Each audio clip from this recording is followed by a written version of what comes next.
नमस्कार। जय श्री राम। प्रभु श्री राम जी की कृपा हमेशा आप सब पे बनी रहे।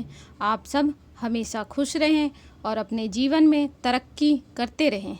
चलिए आज हम जानेंगे भगवत गीता का अध्याय 1 का सारांश। भगवत गीता के प्रथम अध्याय में भगवान श्री कृष्ण ने अर्जुन को कई ज्ञान की बातें बताई हैं।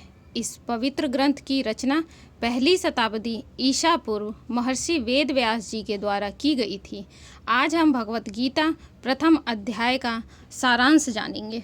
भगवान श्री कृष्ण कहते हैं, परिवर्तन संसार का नियम है। जिस समाज में हम रह रहे हैं, कुछ वर्षों पहले तक ये नहीं था और न ही हमेशा ऐसा रहेगा। शरीर जन्म लेता है और शरीर ही मरता है। आत्मा न तो जन्म लेती है और न ही कभी मरती है। आत्मा अजर, अमर और अविनाशी है। व्यक्ति को कभी भी ज़्यादा क्रोध नहीं करना चाहिए, क्योंकि क्रोध भ्रम पैदा करते हैं जिससे बुद्धि नष्ट हो जाती है। भगवान श्री कृष्ण ये भी कहते हैं, अगर आप अपने लक्ष्य को प्राप्त करने में असफल रहते हैं तो इसके लिए आपको अपनी रणनीति बदलने की ज़रूरत है, न कि अपना लक्ष्य। सभी मनुष्यों का निर्माण उनके अपने विश्वास द्वारा ही होता है। जो व्यक्ति जिस मान्यता पर भरोसा करता है वो वैसा ही बन जाता है। भगवत गीता के पहले अध्याय का शीर्षक अर्जुन विशद योग या अर्जुन के दुख का योग है। हालांकि यहाँ बहुत अधिक दर्शन शास्त्र नहीं है, फिर भी यह मानव व्यक्तित्व के बारे में मूल्यवान अंतर्दृष्टि देता है। इसकी शुरुआत धृतराष्ट्र के संजय से प्रश्न से होती है।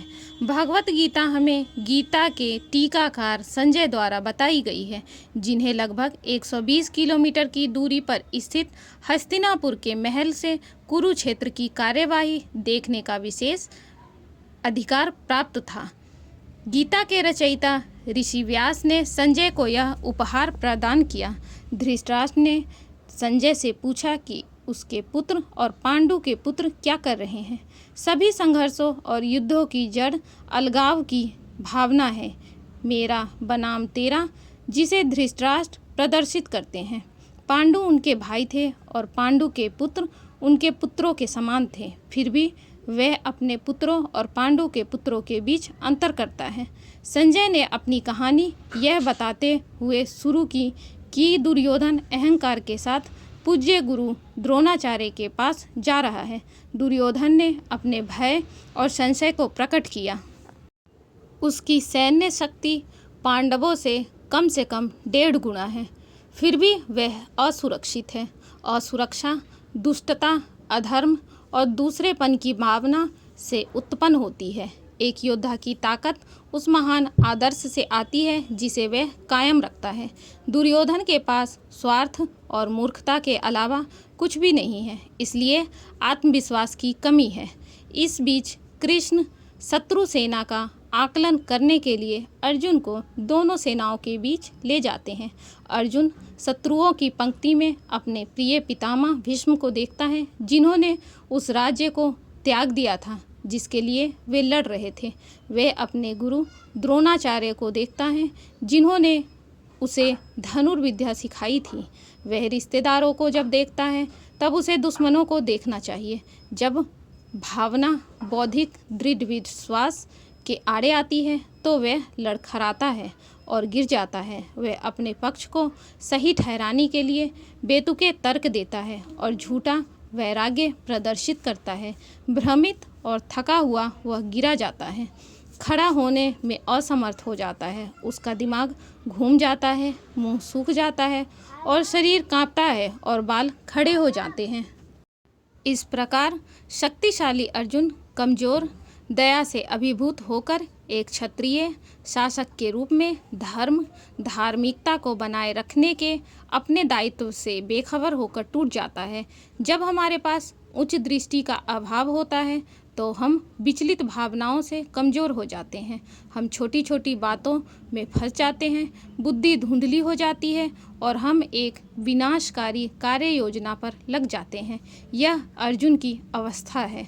अर्जुन ने युद्ध के लिए नहीं कहा था, फिर भी उसे इसमें एक केंद्रीय भूमिका निभानी है जिसके लिए वह सबसे कम तैयार है। उसे पहले अपने दिमाग और दिल के बीच के संघर्ष को सुलझाना होगा, जो दोनों अलग अलग बातें कह रहे हैं। कृष्ण द्वारा अर्जुन को और उनके माध्यम से युगों युगों से सभी भ्रमित और परेशान आत्माओं को शिक्षा देने के लिए मंच तैयार किया गया है।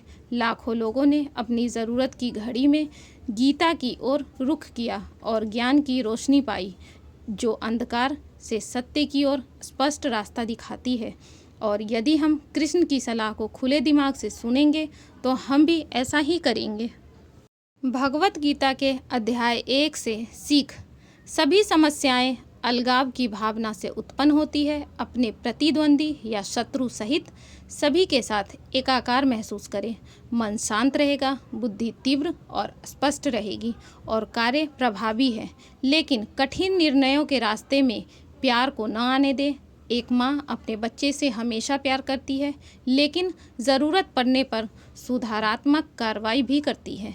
भय और असुरक्षा गलत कार्य, अज्ञानता, दुष्टता, स्वार्थ और अन्यायता से आती है। अपने विवेक की सुने और निस्वार्थी बने।